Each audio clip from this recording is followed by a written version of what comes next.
You also introduced and passed legislation in 23 prohibiting any president from unilaterally withdrawing from NATO. I assume this was because you recognize that our alliances are a key advantage against Russia, against China, against other adversaries.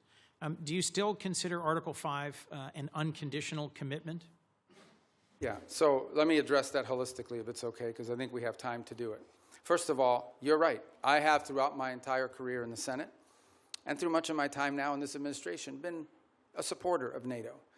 I see its utility.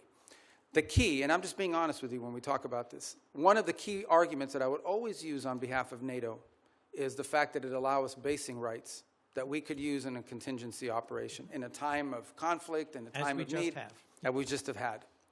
So when you have countries in this alliance, because understand, at the end of the day, we are providing basically the defense backbone of an entire continent of rich countries. These are not poor countries. These are rich countries.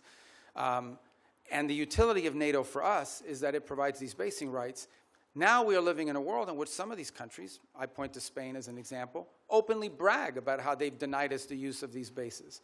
And so if the core rationale for us being in NATO, if what we get out of NATO is the ability to use bases, and then we have members of that alliance that are basically denying the use of those bases in a contingency, well, it calls them to question the entire thing. Forgive me, I have one more question I want to make sure we get to.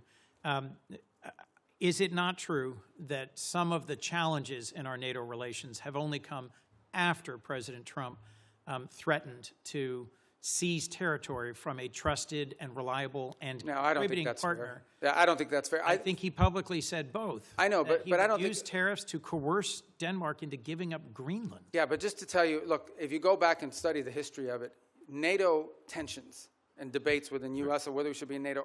In the 1970s, it was the reverse. It was the administration trying to stay in NATO and Congress trying to get us out. Yes. I happened to see a speech, they were playing it after he passed away on C-SPAN, Jesse Jackson at the 1988 Democratic Convention calling for the United States to get out of NATO. I was these there. Debates over NATO, you were at that? As was Joe Biden. Oh. Joe Biden didn't support that position then, and I don't support that position now. But my point is that these debates about NATO have been ongoing for a long time. Support journalism you trust. Support PBS News. Donate now, or even better, start a monthly contribution today.